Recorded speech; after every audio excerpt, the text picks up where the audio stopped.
Hello and welcome back to the LFC transfer room for another Saturday stream. Liverpool have just beat Crystal Palace, or not just, but this morning beat Crystal Palace 1-1. So mainly be discussing now. Obviously, we're heading into the international break. I'm joined by Dylan and is it Lazedi? Apologies if I've butchered your name there. I'm really Lisedi. bad with it. Lazedi, there we go. But Lazedi, I'll start with you, mate. How are you doing today? I'm all good. 3 points, top of the league. Feeling pretty good. Yeah, definitely. And Dylan, it was a bit of a scrappy second half. Obviously dominating the first half, but a win's a win at the end of the day, innit? Yeah, that's it. Take the 3 points, move on, and after the international break, the 3 points are gone. So you use it for what it is. Got out of it with a victory. So take what you can when you get it. Yeah, definitely. I know we did the pre-match, but we'll just touch on the game just a little bit. Kind of thoughts on it. Obviously, first half completely in control. Dylan, didn't really put a foot wrong. Again, we seem to be having a little bit of a knack of conceding a goal, but it being miles offside. Um, I mean, it's not worrying because it's happened multiple times, but maybe something to at one point someone's gonna happen. It's gonna happen, and they're gonna be on side. So maybe something to tweak. But overall, who impressed you that game? What's kind of to improve on? Yeah, I'd say so. I did the post match earlier on from it earlier on and as well, and I think the first half. It's actually one of our better first halves of the season. To be fair, it was probably one of the stronger performances in terms of controlling the game and still being um, creating chances throughout. I think if Jota had put that second one away, potentially that came across the box and he just, I think it hit his heel instead of getting full contact with the ball. If he'd have put that away 2-0 going into half time, I think second half is completely different. Then we can come out and probably control the game a little bit more and almost kill it quite early. I think as the second half went on, I said earlier on, as we just tried to score the perfect goal. We were just trying to pass it around instead of somebody just taking a chance and killer instincts to just have a shot. So um, then they started to come back into the game, and it almost felt like at stages that there was an equaliser on the way. The couple of chances that they did miss. So it's a good thing for Jaros to make a save towards the end, having come on as a young lad for his first appearance. But yeah, obviously a shame of Ali having to go off the way he had to go off. So um, yeah, I think just take the 3 points for what it was. And I think positives from today. I think Cody Gakpo had a great game. I think Shimmercast as well down the left hand side to look very defensively solid alongside Virgil. So I think positives to take in quite a few different positions today. I think Jones was quietly going about his business as well quite well today. So and the relationship's still getting there between Virgil and Ibu as well. It's just looking better and better each week. So other than that moment last week where Ibu switched off for the goal against Wolves, starting to look good between the two of them. So hope that continues after the international break as well. Yeah, definitely. I mean, as Eddie, we look really strong defensively. I think that's at the moment is probably what our strength is at the moment, which is good considering up top. Obviously, I feel like as he's getting older, Salah's kind of he's hit or miss, really. Let's be honest. He's either he turns up or he doesn't. And I think in day to day was another game where he just hasn't turned up. Unfortunately, it's luckily Gakpo did well. Obviously, Jota for the goal. That's what Diogo Jota offers you. But I mean, from a defensive point of view, and the two in front of the back four, we look really strong in that. So do you think maybe the attackers, and we'll speak on them later, but Mr. Szoboszlai needs to look in the mirror a little bit and be like, all right, come on, we need to be, because we should be finishing these games by like 4 or 5 goals, and we haven't really, have we? Yeah, I mean, it's a kind of unfamiliar position for Liverpool in recent times to be able to lean on their defense. Normally we've always had to chase a game. We have to scramble, attack, find it last minute. But it's crazy that we have two holding midfielders in Gravenberch and McAllister who are fundamentally forward-thinking players, but we look so secure with them at the back. They put such hard yards in. I mean, I never knew Gravenberch had these defensive capabilities in him. Obviously, we know how combative McAllister is. Virgil and Ibu, I mean, wow. I mean, absolutely solid at the back. But it also goes down, it's really everyone, because Trent this year is so much more engaged defensively. Like I trust Trent a lot more handling these pacey, tricky left wingers. Because normally he get beaten quite easily, and then Konate has to clean up a bit. But he's really holding his own, so that's a big help down there. Obviously, we have Alisson in goal, but even when we released the vice grip we had on the game, they really only managed one.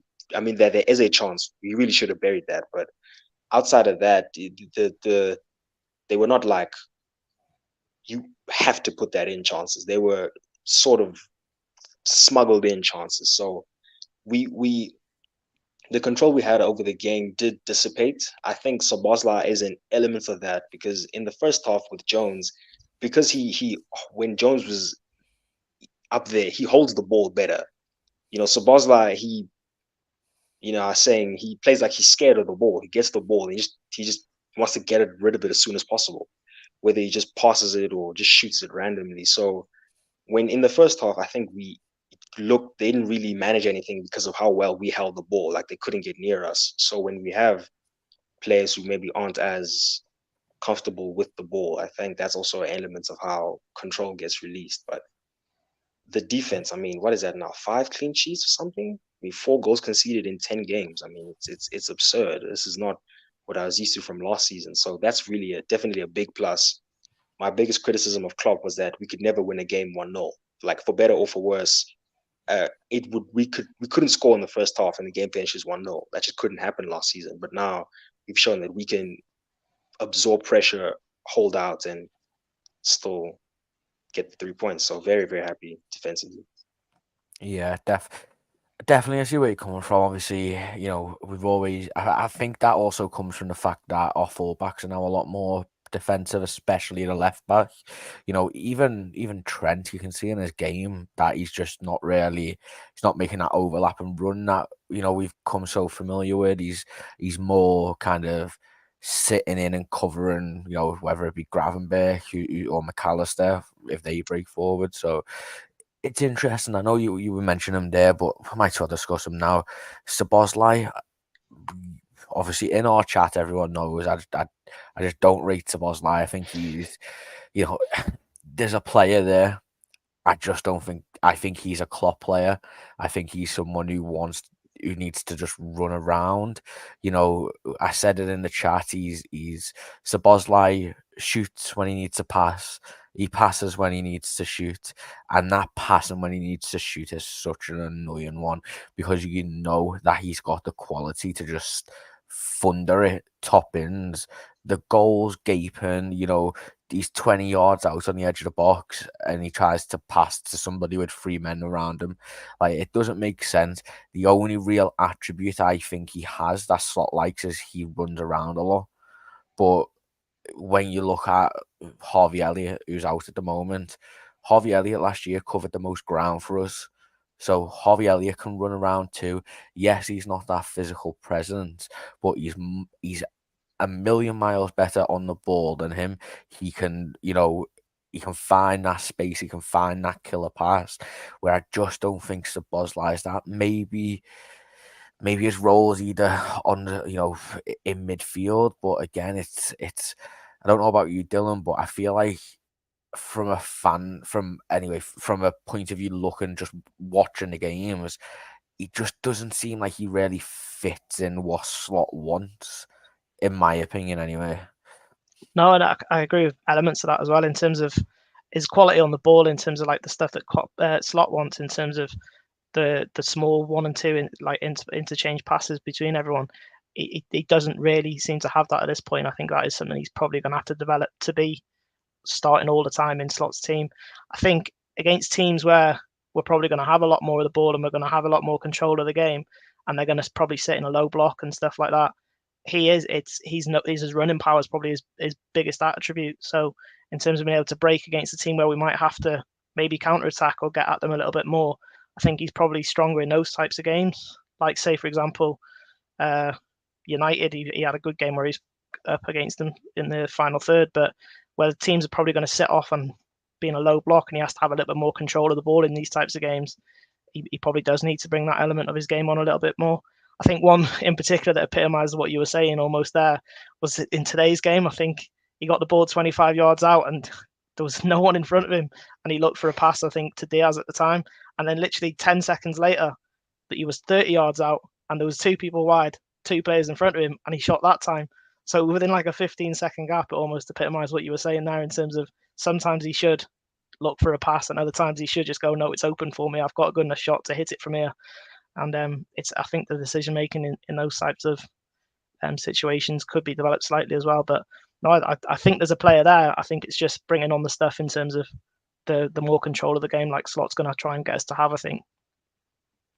Yeah, definitely. I mean, there's no doubt there's a player there. I think he's 22 years old, but it's always, I think you've kind of summed up there, against a team where you're going to be on the break and, he's got that, he's kind of got that running power where people are going to follow him. I think Nottingham Forest is another great example of that. Nottingham Forest were very happy to sit in their back five with four in front. They're not following runners, they're chilling there. They're making us force to pass. Whereas if you're going to play against an Arsenal or even Chelsea, City, they're going to be following them runners where, Elliot, for instance, or yeah, I'm trying to think of someone else you can play there. Curtis as well, for example.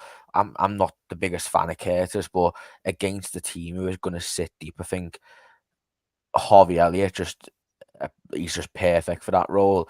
But I think just in general, for how Slot seems to want to play, I think Elliott's that person. I was surprised he didn't start him after the preseason he had. Maybe it is just he sees a 6'2", very fast player. But I mean, Lazzetti, what are kind of your thoughts on Szoboszlai? I feel like he's split in opinion at the moment. He's not really getting goals. He's not really getting assists. He's just running around. Yeah, I've been really underwhelmed by Szoboszlai this season. He just hasn't, that the quality on the ball is just non-existent. I mean, you guys made the perfect examples. He gets the ball, he doesn't really know what to do with it.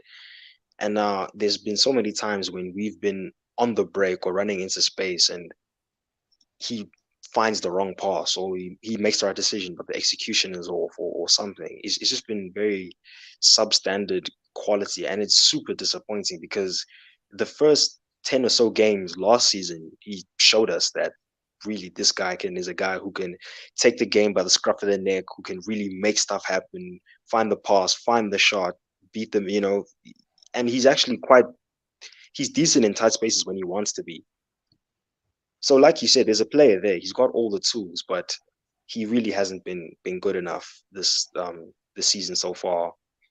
Let me say on the ball, because out of possession, yeah, he does do a lot of work. He really does help our press, but I think that first 45 minutes showed that there is Liverpool domination outside Szoboszlai. There is physicality in the Liverpool midfield outside Szoboszlai.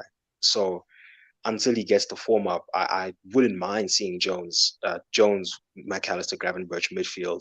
And for me, when Elliot comes back, he gets straight into the team because the quality on ball. We know Elliot can pick a pass out, long, short. We know Elliot's not afraid to shoot it, put it in the top corner much better. And yeah, Szoboszlai, I know he can improve, and he's had spells. I think against Milan, he was quite decent, but outside of that, it's just been so spotty from him. He just doesn't know what to do with the ball. Yeah, definitely. And I think that's a massive issue when you're meant to be that guy linking up the play. It's a difficult one, obviously. I mean, before he joined, we were kind of looking at his heat maps of where he used to play for Salzburg, where he kind of plays for Hungary. For Hungary, he almost kind of has a role where he can just do what he wants. And when he's doing that, he's either off the right or off the left. And I know Carter likes to bang on about it. He thinks his position is best on probably left mid. But, after today, we've got Cody Gakpo and Luis Diaz there. At the end of the day, he's not getting over there. He can't drop Salah. So the only position he can really play is in that attacking midfield role. And at the moment, he's not really hitting the height. So be interesting to see what we do after international break. Obviously, we have a hell of a lot of games. Harvey Elliott is meant to be back after that international break. So, that role is going to be swapped again. Obviously, it looked like he kind of played it's not as much, but he played Curtis there a little bit, so it'll be interesting. But yeah, so also, guys, if you're watching on Twitter or X, make sure you come over to our YouTube, get your comments in. Jamie's, how are you doing today? I just got over this. Jones, pressing contributed to our possession dominance today in the first half, but he did tie the second half. I rated him a 6. I think Jones is bang average today, if I'm going to be honest. Feel free to, come in, guys, but I think Jones's bar is so low when he just does nothing wrong. He's kind of, people want to praise him for it, which is understandable because he's a scouser. He's come through the academy, but it is what it is. Anyway, I'll move on to the Alisson situation next. Something I want to bring up with Alisson, you cannot have a keeper who is like Alisson. As much as I love him and as much as I think he's the best goalkeeper in world football, and he is arguably the best goalkeeper we have ever had, this fella gets injured far too much. Like, the amount of muscle injuries he has, the kind of, this reoccurring hamstring issue that he has. Can you kind of see now, Dylan, why Liverpool have signed Mamardashvili?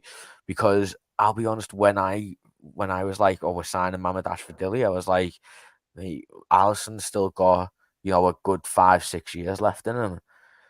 But I don't. My kind of thinking is he kind of like, look, my footballing career is coming to an end now.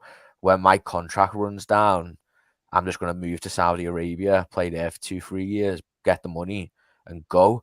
I'm starting to think that's what he's told the club personally. What about yourself?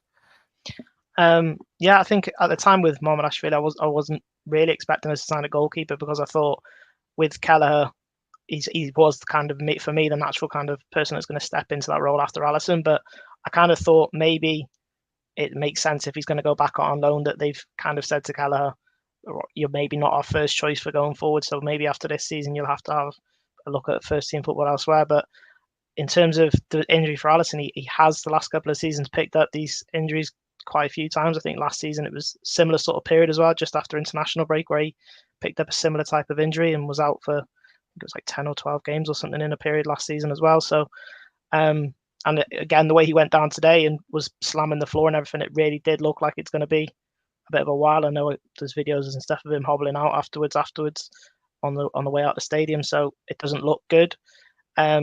What I would say is, I for myself, I don't really have an issue with Kelleher stepping in for this period. It's just that now we have kind of Jaros now to step in as a number 2 during this period. But I think looking at kind of videos he's been doing with BBC and stuff like that, where he's talking about this is where he wants to stay, it's hard to kind of see which way it's going to go, because if he does want to stay, is he then going to be pushed by Mamardashvili in these next couple of years to be the number 1 if he does keep having these injuries? I mean, then we have to look elsewhere for maybe another backup almost to Mamardashvili if Alisson does keep getting these injuries. But he has been such a good keeper for us over these years. It's hard to almost knock him in the type of situation, but it does start to feel like potentially there is need to look further on into the future, potentially, if it is going to be these little niggly injuries that he's always going to keep getting for periods, because if we're having long runs of periods of fixtures like we've got coming up, it's hard to kind of justify only having one kind of fit keeper at the same standard as we need for that period, because you want to kind of make rotations as you can in different cup competitions. And if you haven't got a keeper that you feel is at the same level as your first goalkeeper, then it's hard to kind of justify bringing that second keeper in all the time for rotation. So yeah, I think Mamardashvili being a young goalkeeper as well, it does give us that opportunity to look at him next season alongside Alisson and go, are you going to be the number 1? Are you going to push Alisson to be number 1 over next season? Or is it going to be learn from Alisson for a season or 2 and then pick up being number 1 after that? So yeah, it's an interesting one with where it could go with Mamardashvili next season, I think.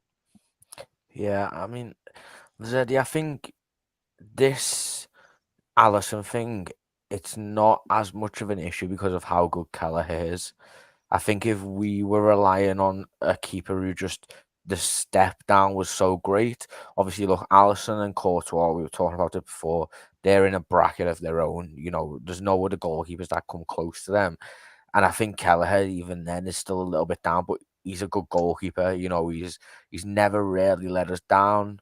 You know, kind of that I can remember of massive moments. But you know, at the end of the day, we're looking to challenge for all the trophies. We're looking to challenge for Champions League, for Premier League, and when you keepers, I mean, I'll just go over his injury history here. You know, 1920, he missed 15 games. Actually, he missed 18 games through injury. This is for Brazil as well, so pinch of salt, but most of them are for Liverpool. 2021, he had 4 different spells out, which he missed 10 games. 2021, he only had coronavirus. 2022-23, he was fine, and then last year he was out for again 19 games. He's already missed 2 games this season. Slot said it doesn't look like he's going to be back for until after the next international break. I mean, really, I think this issue is the main issue. Why, like, the main reason this issue is so big is you need that consistent keeper behind you, in my opinion. I think, especially from a centre back and a defensive point of view, you need someone who's going to be commanding. And if you're swapping and changing goalkeepers, I think, you know, it's not like this is a one-time thing either. It's every season at this point now. You know, it's a surprise if he doesn't get injured. It's kind of, I personally now, I think, as much as I love him, and Alisson is one of my favourite goalkeepers of all time. He's one of my favourite Liverpool players. I'd put him in my top 5, but I think if we can get a fee for him next season, you know, go to Saudi, you know, get your money and, you know, live your life as a Liverpool legend. We bring Mamardashvili in, or however you say his name. I think, personally, I think that's a possibility. What about yourself?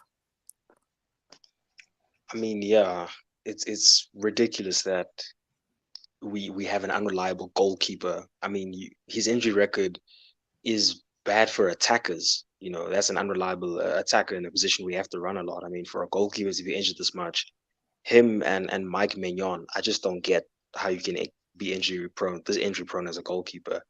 And what you said about the defensive stability and rhythm, you're right, because that does include the keeper. You know, our defensive record is so good because of the relationship that Alisson has with Van Dijk, with Konate, with Trent, with everyone else in front of him. So even when Kelleher comes in, if they can establish a rhythm, then Alisson comes back, then Kelleher comes back. It's you know that's when you, for example, like that Wolves moment, that can happen again now, because what happens if Kelleher doesn't come for the same balls that Alisson does, or something like that. So it's just difficult to establish that relationship when this, and especially Alisson, because Alisson, in addition to being a goalkeeper, he's one of the 5 Champions League winners still on the team. So he has an important role to play in terms of handling pressure, in terms of experiencing big games and stuff like that.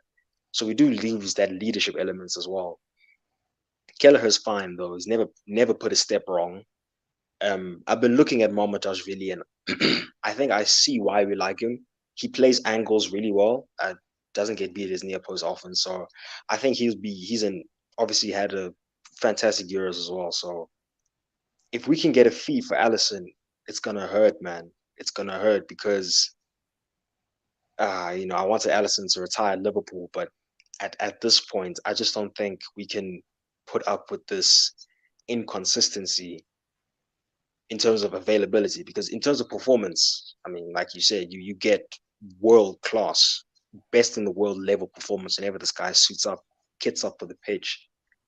But these injuries, if they don't go away, I would consider. I'm not sure if I'd do it still, but we need reliability, especially in the back line, and that's even a concern not just for Alisson, but for certain players we have. I know we haven't had many injuries yet, but you know, Konate and Jota, those are ones that I'm watching, and it's just like we need, even Jones, honestly, his record's not that great. So we need consistent players, and that's one thing that for any new signings we make has to be the priority for me.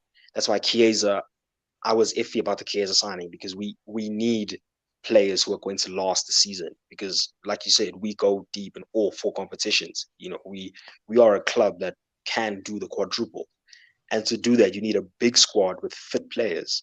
So we need reliable players in our team. Yeah, definitely. I think this all hinges on Kelleher's decision. I'll be honest. I think if I think there's a potential next season that Alisson goes, look, or if he hasn't already done this, because otherwise the Mamardashvili signing doesn't make sense in my eyes. If Alisson's went, look, you know, I'm happy to leave the club either next season or when my contract goes, and then if Kelleher's like, no, what, I'll fight for this number 1 with Mamardashvili, and they both come in, and you know, again, though, you've got a situation Arsenal had a few years ago with, you know, Leno and Martinez. It's a sticky one. I mean, Oliver said here, unreliable is the wrong word. It's not the right word. I agree. Alisson isn't an unreliable goalkeeper, but his injury record makes him unreliable for selection. Like, this is that's a fact. Like, he's, yes, the best keeper in the world, but at the same time, you know, the best ability is availability. It's how it goes, right? And you know, you can be the best keeper in the world, but if you're not fit enough to play, you know, and as you said, Zeddy, it's how are you injured as a goalkeeper? You don't do anything. Like, not that you don't do anything, but like, oh, Jesus, it just me head goes. It's like, I just don't. What are you doing in your spare time? You know, I know your wife's very attractive, but slow down a little bit, mate. Anyway, okay. So, guys, again, yeah, make sure you do leave us subscribe if you have. You know, we stream every single day at 7:30, and also straight after games. So, if you want more content, come over to the YouTube and subscribe. Okay, a little bit of transfer news before we go on to our final topic. Omar Marmoush. He is a Egyptian striker, 25 years old. He plays currently for Frankfurt. He was playing for Wolfsburg last summer, and I think they ended up signing for around 6 million. He's had a great start to the season in the Bundesliga. 5 goals, 5 games. He's got 6 goals and 3 assists. He can play centre forward, left wing, right wing. You know, by all accounts, a very, very good footballer. Obviously, that Egyptian link, Dylan. I'll be honest, I don't know much about him. Stia's put in some graphics for us in our chat, kind of has a similar profile to the likes of Gakpo, you know, matches up quite well to our forwards. I mean, this all kind of hinges on, are we going to be signing a forward next season? Because if we sign a forward, it either, in my mind, means that one of Gakpo, Nunez, or Diaz are leaving. You can't let Diaz leave. Gakpo seems happy, and Darwin Nunez, I think, is the one who would go. I mean, do you know much about Marmoush, or kind of, I mean, even just the idea of signing a forward next summer? What are your thoughts on that? So, again, I think if you're looking at the forwards that we've got, the one that you're probably looking at the most in terms of do they fit into the way Slot wants to play, would probably be Darwin Nunez. If we're going to lose one, it's more than likely that it could be him based on how things have been going for him. Like you say, I don't think we can afford really to let Diaz leave the way he's been playing and the way Gakpo's coming on that left-hand side to fill in as well. I think it makes sense to carry on with what we've got in terms of that. If Salah was potentially, his contract was to go, then potentially you might need more on that side, because I know we've just got Chiesa, but obviously in terms of the stuff that's been happening in terms of injury already with there, and you look at, is he going to be full-time always available on that right-hand side, and is he going to push us to the level that Salah's obviously been on that side as well? In terms of Marmoush, I've watched a couple of clips every once in a while where he's been playing, but I wouldn't know everything about him massively. In terms of the stats for this season, it looks good, but equally take it slightly with a pinch of salt as well. In terms of when you look at last season with the Bundesliga, I think Harry Kane scored 30, 40 goals in that league as well. So Garassi scored 30 odd goals in that league as well. I know he's just come in to do the same for Dortmund, started similarly for them, but is it to the same with the lower league teams, and that is it going to be to the same level as the Premier League when he steps into that? Who could say? In terms of if we were to sign a forward, I think naturally, for us, somebody down the middle could be someone like an Ollie Watkins or an Isak type of situation person, I think would be better for us in terms of can they hold that central position? Because other than Jota, who stays there and is a good finisher, the rest of it is kind of done with the wingers coming in, joining in a little bit more. I think if we had someone like, say, for example, an Ollie Watkins was running down the middle, he can control that middle area, but equally he can link with the wingers as they come in. I think if we are going to get somebody, if it would be down the middle, I think they have to be able to link in almost in the same type of way if we're going to do a front three to how Firmino used to do it. So not always going to be the goal scorer of 20, 30 goals a season, but is going to bring that link in between the two wingers either side of him. So I think naturally there could be a couple of options, but if we're going to lose one for me, it would probably be Darwin Nunez. Yeah, I mean, with Liverpool, I feel like our forwards have always been very interchangeable outside. Even Salah had that time of, playing up front, where he was doing quite well. Sadio Mane used to be able to play across the whole front three. Firmino, obviously used to drop in sometimes, but I like that players can play different positions. I think at the moment, though, what we need is a goal scorer. And if this guy is another kind of, we can play on the left, he can play on the right, he can play up front, I kind of agree with what Dylan said. We should be looking for that out and out goal scorer because that's what we're missing. We're missing a kind of not a target man, but somebody who is going to be consistent in that position. As much as I like him, Diogo Jota, all he does is score, and yes, that's nice, but he doesn't do it enough to justify it. He's not scoring 2 goals every game, or always scoring goals and goals. He does go missing for some games, and then even when he scores, he doesn't really do much. Darwin Nunez, we all know how rubbish he is. Didn't even get on the pitch today. It's like Nunez, I tell you what, the perfect bloody striker is Darwin Nunez and Diogo Jota combined. If we can get them to have a child together, then that kid would be great at football. He'd be a great striker, but it's who's out there. Dylan, you mentioned Isaac. I know we're kind of discussing this all Marmoush, but the Bundesliga is a bit of a sham, isn't it, Lazzetti, in my eyes, especially with forwards. I feel like it's very hard to judge a striker coming into the Premier League from the Bundesliga. Yeah, for most leagues, honestly. And I just want to mention something about our forward line. I feel like Firmino's goal scoring is underrated. I think that guy used to hit 10 Prem goals. And when he left, I don't really, with Salah and Mane doing what they were doing. So even though he was fantastic at linking play, he still was reliable in front of goal. And we haven't really had that. We have that with Jota, but he just doesn't play that much. And like you said, he does disappear at times. You can see Slot doesn't rate Nunez, in my opinion, with the amount that he's played.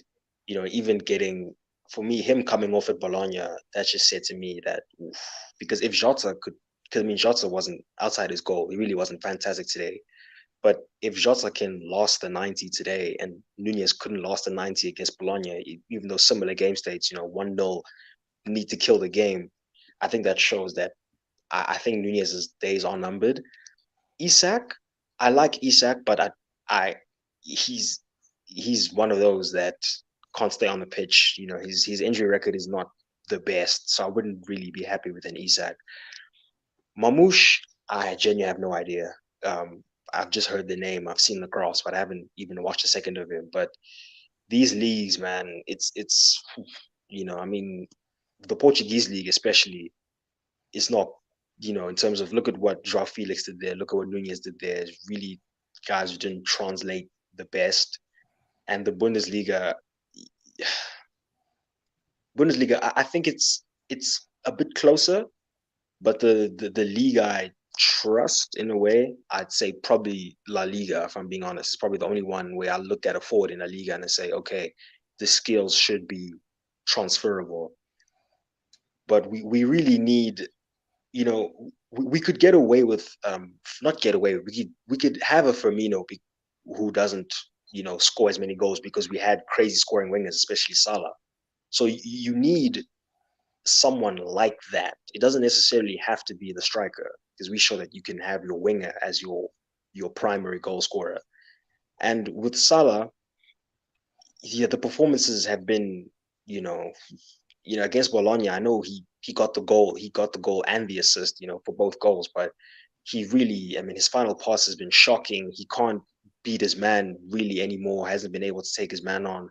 Obviously, if a ball bounces funny in the box, I want Salah at the end of it. But outside of that, he really hasn't been convincing. So if that level of production is going to see, obviously 75% Salah is still one of the best attackers in the world. But if that production is going to slip, we don't have another consistent enough goal scorer in the attack, the whole attack, because Diaz and Gakpo, they've looked good this season, but are they going to be consistent enough over 38 games in awful competitions? Darwin Nunez, we know we're getting, and Jota is going to pick up an injury at some point. So we need someone who's fit and someone who can, take the load off of Salah and be our primary goal scorer. Whether it doesn't really have to be a striker, even if it's a winger, a right winger, like, Salah's successor, we need someone who can do that for us. Yeah, I think we've been really unlucky with Chiesa being injured as well. I think this would have been a nailed-on game for Chiesa to start, probably in that 10. So hopefully he doesn't travel to Italy, and hopefully the injury is not bad. But I think a few more weeks with Slot and getting his fitness up, I think he'll be ready to start, because we're in a very similar situation where we were last year with Salah, where Salah was having stinkers and we didn't have anyone to bring him on for. Luckily, towards the end of the season, Harvey Elliott decided to turn up and was arguably our best player for that final run in. But Jamie just said here, let's remember, we're top of the league, unbeaten in Champions League right now. Of course, but the world isn't sunshine and daisies. Things go wrong, and we should have a right to talk about that on kind of what we think needs to improve it. I've always, and people have called me negative for it, and I'll always argue against it, but nothing is perfect. Everything can be improved on.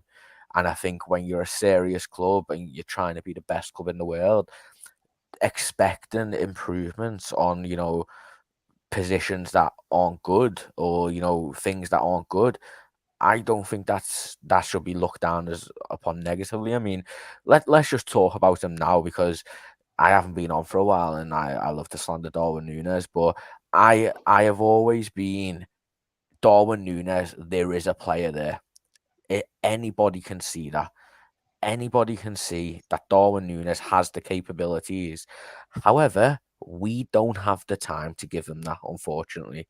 He really needs like 3-4 years of constant nurture from a certain type of manager. And I think that's at a smaller club. Dylan, in my eyes, this is a make or break season for Darwin Nunez. And at the moment, he is not making it. And I would be looking for clubs as soon as possible. Really quickly, the brother, you literally haven't watched the stream, mate, so go back and watch it. But Dylan, go on. Darwin Nunez, time to go? Or, I know that time to go as rattled a bunch of people on Twitter as well. Didn't say Alisson had time to go. There was a question mark there, but go on. I'd almost agree that it is probably make or break for him, because like I said, in terms of the way Slot almost wants to play with his strikers, he wants almost rigid down the middle type of role, where he wants to run the channels, he wants to be the main person kind of up there running and chasing things down. And when we need to press, I think that can work quite well in terms of his energy that he'll give up there. But when you see we are potentially now 2.5 years down the line of him being with the club now, so like you said, if he might need someone 3 or 4 years down to give him that amount of time, is he going to get that time, seeing as he's already now 2.5 years in and he's not hitting the goals in that people might have thought he might have right from the start? I agree that there absolutely is a player there. You can see from some of the finishes that he has, he does have a finish in him. It's just the composure in those moments where if you're only going to get 1 or 2 chances, you need that finish. And if you're going to need 5 or 6 chances to finish that one big chance, that's where potentially the frustration comes with him sometimes, because sometimes he lashes at things. His composure's not there, and he almost wants to break the net at times instead of just passing it into the corner and finishing it off. So I can see where the frustration comes from a lot of people. I'm one of them that really wants it to work for him. I always look at him and go, I want you to be a good player. I want it to work all of the time for you because I love the energy. I love the enthusiasm that's always there.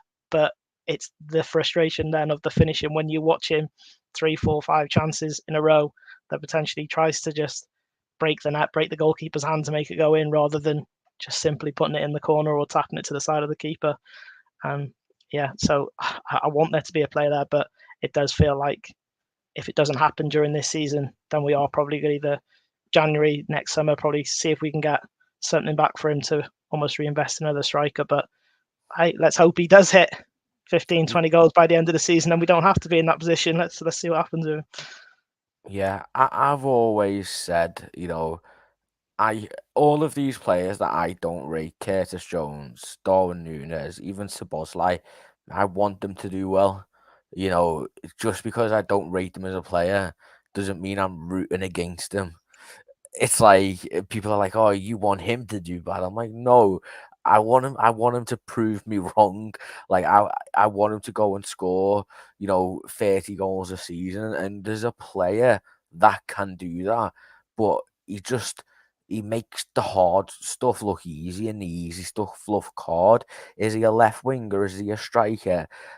I mean, it'll never happen, but I think he might be better playing in a 2 up top, which you don't really see nowadays, with someone kind of playing off him so he can make them runs. But, Lazzetti, Dylan's mentioned there, probably if he's still doing what he's doing at the end of the season, would you say time to kind of look at people to maybe buy him? Obviously, I think we're very fortunate that he hasn't looked terrible and there is a player there, so you will probably get a decent amount of money back. It's not like he's come to Liverpool and he's done nothing. Anyone who's watched him can see that guy causes chaos. He just needs the right settings. So if it would you sell him if kind of things haven't changed?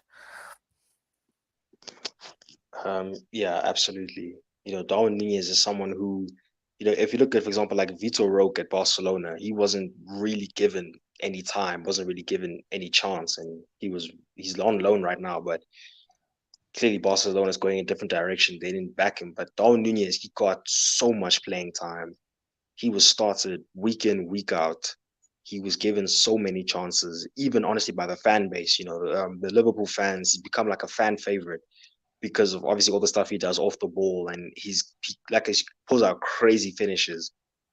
So he's been given the conditions to thrive, like everything a striker should need to score a lot of goals. He gets consistent. I mean, he's playing in front of Trent Alexander-Arnold, playing next to Mohamed Salah. Like he gets, well, let me say last year, he got a lot of serves, he got a lot of chances, and Haaland misses a lot of chances, but he scores a lot as well.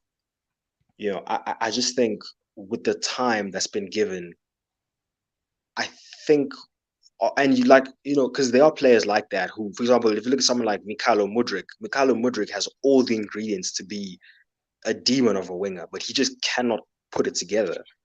And I think Nunez might be one of those players who just can't put it all together at the same time and, have all your abilities.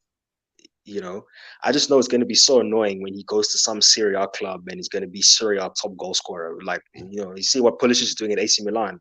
Nunez is going to tear up Serie A, is going to tear up the Bundesliga, but I don't think it's going to work here at Liverpool.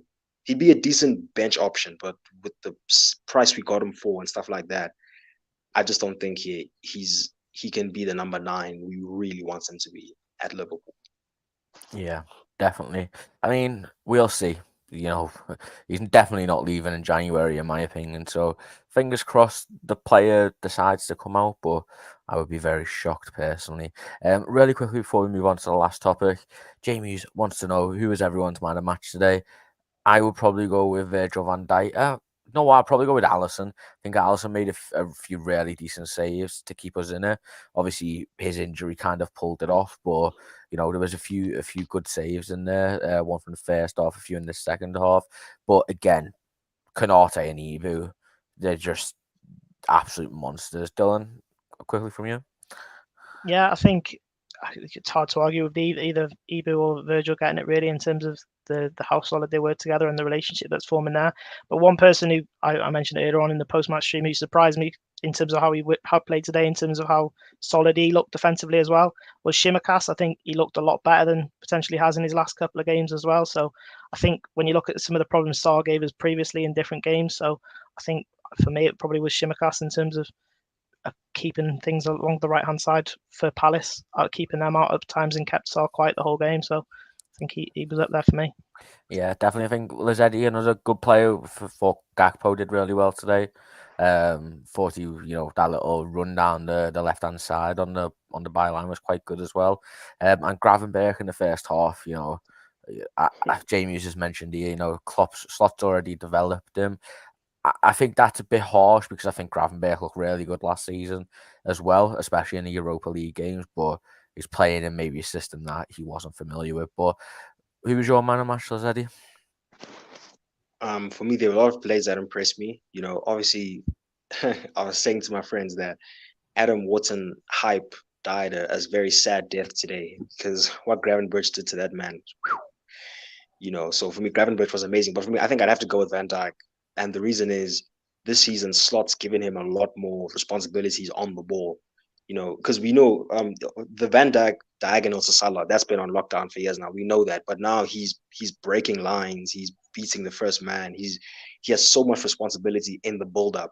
And when he's there, you just there were a couple of times when he was tracked down, I think, quicker than he expected. But you can't fluster Van Dijk. He passed it out. He dribbled out. You see that way he flicked it over his head around the defender. I mean, it was a complete joke. And defensively, he shut down everything.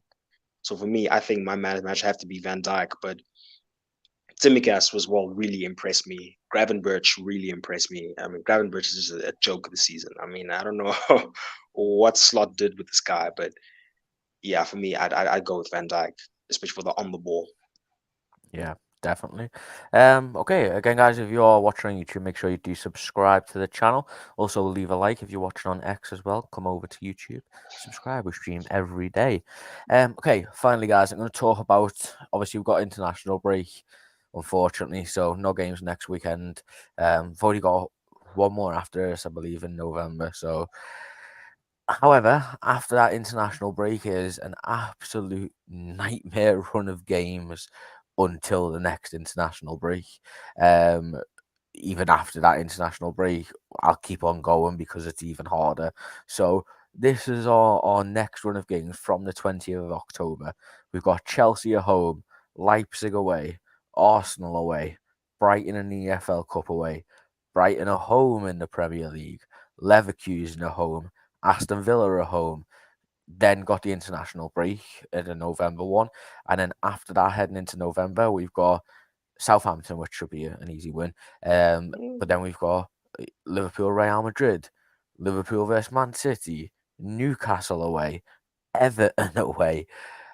I mean, if you could write down a harder run of fixtures, you would struggle. Dylan, we will do very, very well to come out of that. I feel like it's a 10-game run, maybe even more.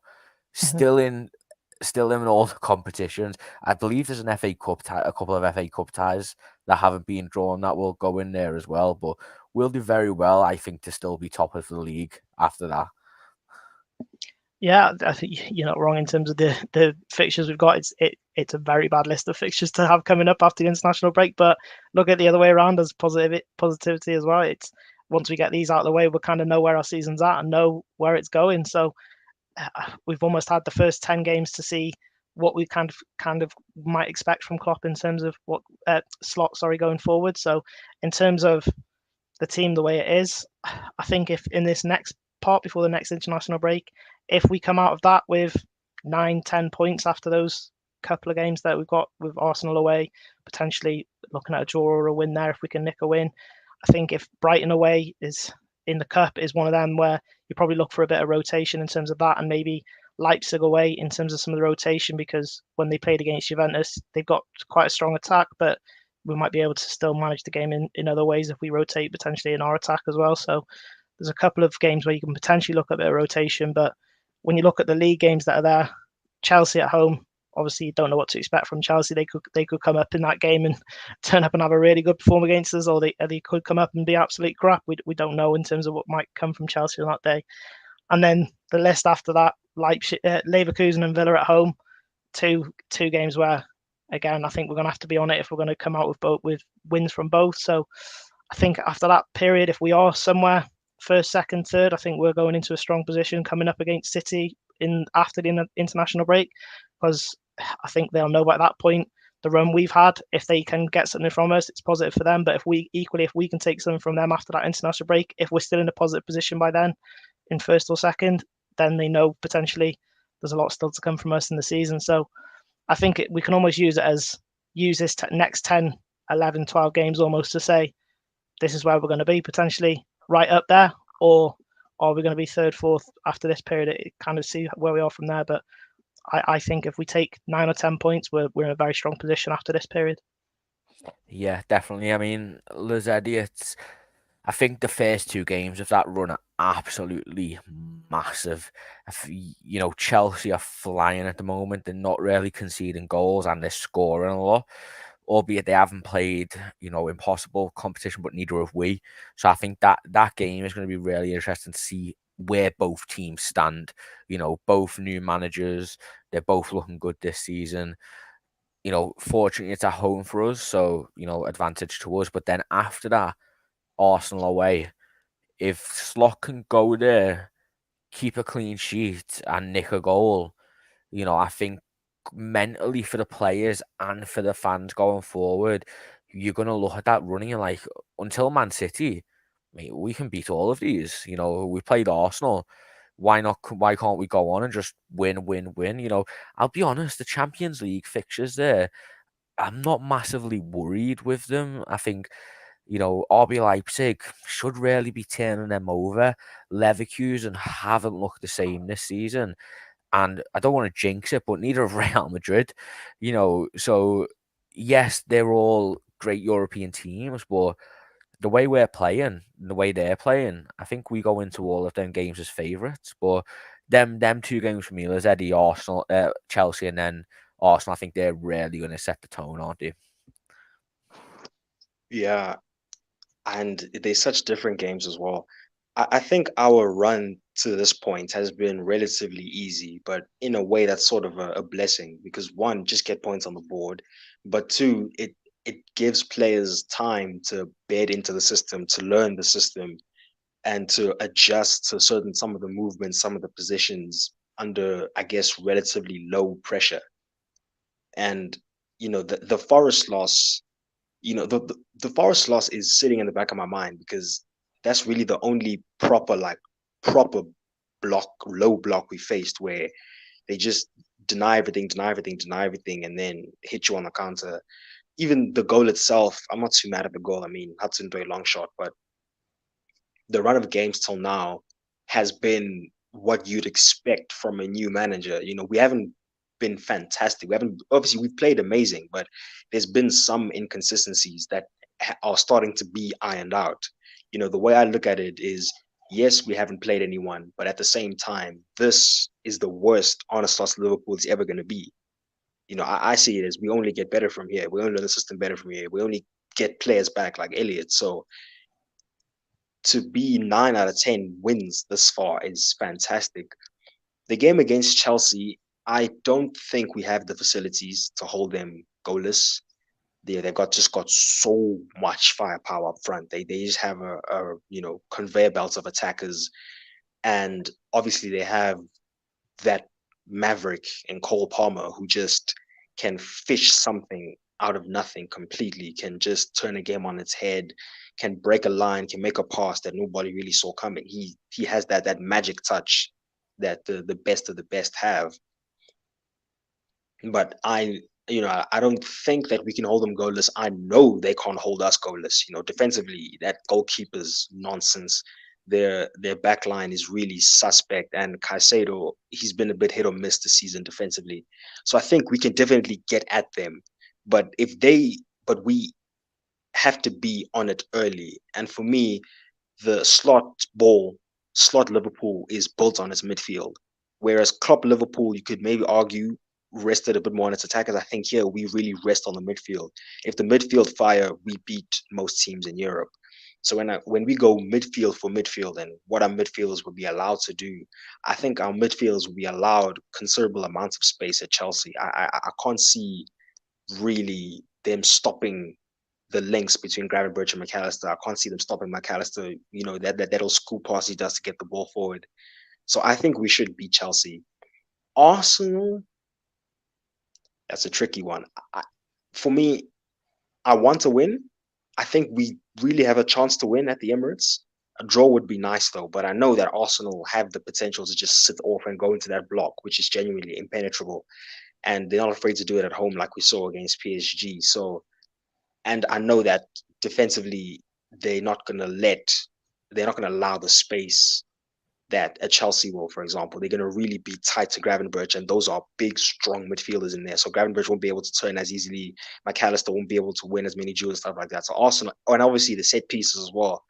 You know, the game against Bologna, we defend the set pieces horribly. That was a really big worry for me. So we need to be on it with set pieces against Arsenal. Van Dijk and Konate are very dominant in the air, so I think we can counter them, but we have to make sure that they don't score from that. And I agree with you, Champions League, Leipzig, Leverkusen, I think they'll give us a game. It won't be straightforward. And Real Madrid, I mean, it's Real Madrid, genuinely. They can play the worst football of your life and win. You know that Champions League at Anfield, special things happen. That's Real Madrid every game in the Champions League. They just have that power in that competition. So that's a bit of a concern for me. But in my opinion, this is where we're going to see where Onslaugh's made of. And honestly, the tactician side of Onslaught's going to come to the fore. I think we're going to see a lot of changes in position, changes in rotation, and he can definitely hang with managers tactically in the Premier League. So if on the 1st of December, we're 4 points off the lead, we're absolutely in for the title. We actually have a good chance. If 1st of December, we are within 4 points of the leaders. Yeah, definitely. Completely agree. I think, if we somehow keep them both to a clean sheet as well, Arsenal away and then Chelsea at home, I think mentally that's massive. I think, as you mentioned, set pieces, especially for the Arsenal game, are going to be huge. So I don't know whose slot coaches are, but we have Kelleher there as well now. It's not, that physically dominating Alisson in the box. So Arsenal are going to pile men on top of him. So first point of game is don't concede corners against them. If you do, try and be more physical than them. So, but again, that's weeks in a way. So we've still got plenty of time to figure out how to beat Arsenal. But again, guys, thank you for joining today's stream. If we're watching, obviously subscribe to the YouTube channel nearly at 11k. Turn the bell notifications on so you don't miss a stream. We do stream every single day at 7:30 and post games. But Dylan, Lazzetti, thank you very much for joining today. I've been Charlie. This has been the LFC Transfer Room.